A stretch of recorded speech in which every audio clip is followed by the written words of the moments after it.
hay mà con chào máu cái ăn chào đây kìa đi chào tất cả các bạn đánh phi với này đã phải đánh chứ bắt đây phải đánh phiក្រោយពីការទៅទូចចង់ជួបម្ដងទៀតរបស់ធុនមេងហុងបងប្អូនដឹងថា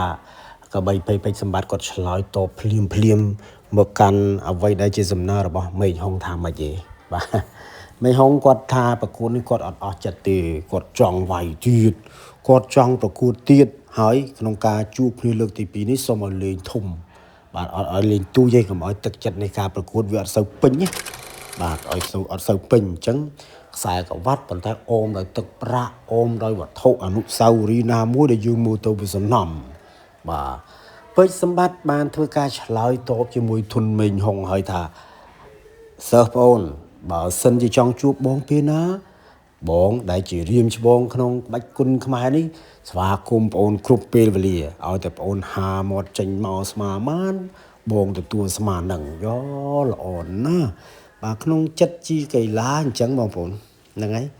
ក្លាហានរឹងមាំប៉កែស៊ូអំណត់កបីព្រៃពេជ្រសម្បត្តិបាទជាមួយនឹងការថ្លឹងគីឡូរបស់គាត់ថ្មីនេះគ្រាន់តែជាផ្ទាំងទស្សនីយភាពឲ្យបងប្អូនមើលជាការកំសាន្តខ្សែចក្ខុរបស់បងប្អូនទេប៉ុន្តែខ្លឹមសារនៅក្នុងវីដេអូមួយនេះគឺចង់ជម្រាបជូនពុកម៉ែបងប្អូនថា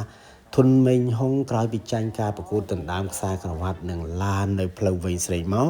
ឥឡូវនេះគាត់បានប្រកាសចង់សុំជួបពេជ្រកបីព្រៃពេជ្រសម្បត្តិមួយសាទៀតបាទមួយសាទៀត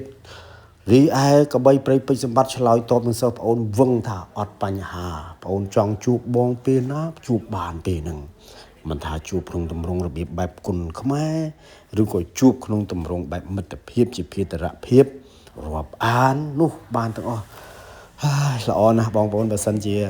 អ្នកទាំងពីរនេះជួបគ្នាម្ដងទៀតមែនចុះសម្រាប់ពុកម៉ែបងប្អូនដែលកំពុងទស្សនាវីដេអូនេះនឹងបានស្ដាប់ស្ដីអំពីទឹកចិត្តដែលមេងហុងចង់ជួបពេជ្រសម្បត្តិណាបងប្អូនមានបំណងគិតស្តៀងគាត់ទេ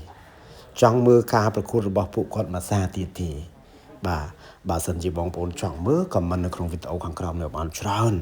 បាទហើយអាចជួយ share ចែករំលែកចិត្តដល់ក្រុមហ៊ុនវឌ្ឍនៈ